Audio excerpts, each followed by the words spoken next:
All right, we got our second test of the intermediate uptrend line this morning. Gold has bounced again, and I'm gonna caution again that almost all intermediate cycle declines unfold at least as an ABC pattern. So you get an A wave down, a bounce, B wave bounce, and then a C wave down. And I want to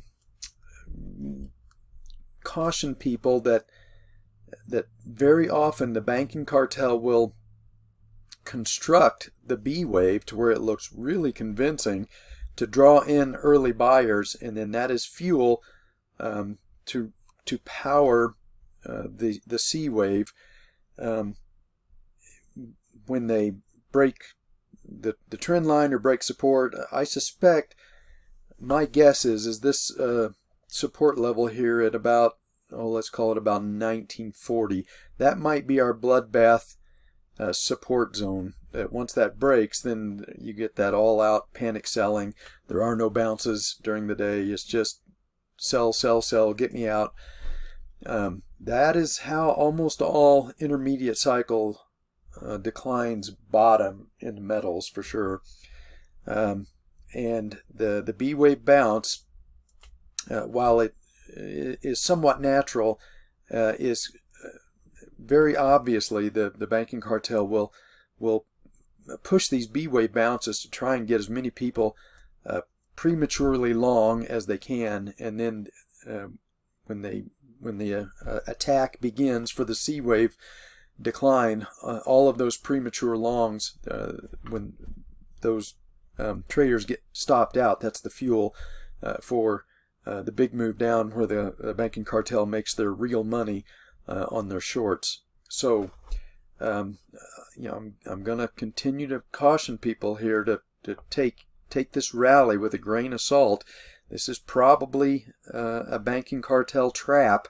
They're trying to get people to buy early, and then they're going to run all of those stops when the next leg down begins. And I'll watch this support zone here at 1939 closely, as when they break that could very well be the beginning of the bloodbath phase.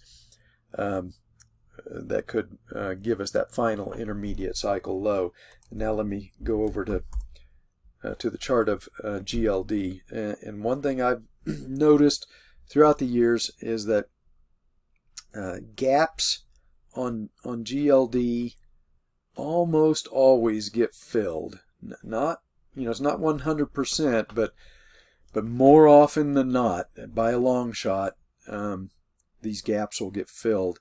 I don't know that this gap down here is going to fill, but I think when we get our C wave decline, I suspect that this gap right here is probably going to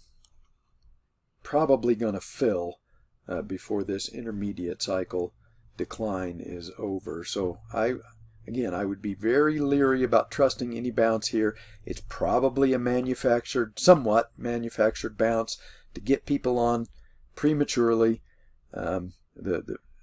Again, the fear of missing out, we haven't erased that emotion yet. This rally that came before was too strong, too durable.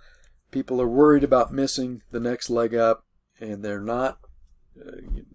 A deeper ICL is not what they are focused on. They're focused on not missing the next rally, and that is the recipe for catching a lot of people when the next leg down, when the next attack begins to break these support zones, and that's where the banking cartel really makes their money on their shorts.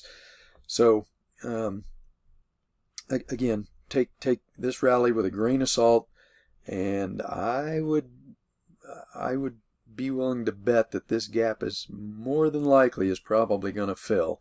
Now, if I see something convincing enough to convince me that the ICL ended right here, and let me go back to gold, without breaking this trend line, I'll be happy to change my position 180%, but I seriously doubt that this time is going to be different, and almost all intermediate cycle lows have to break this trend line. They have to knock out the technical traders to really reset sentiment. They have to crush the people that are trying to buy early because they're afraid of missing out on a rally.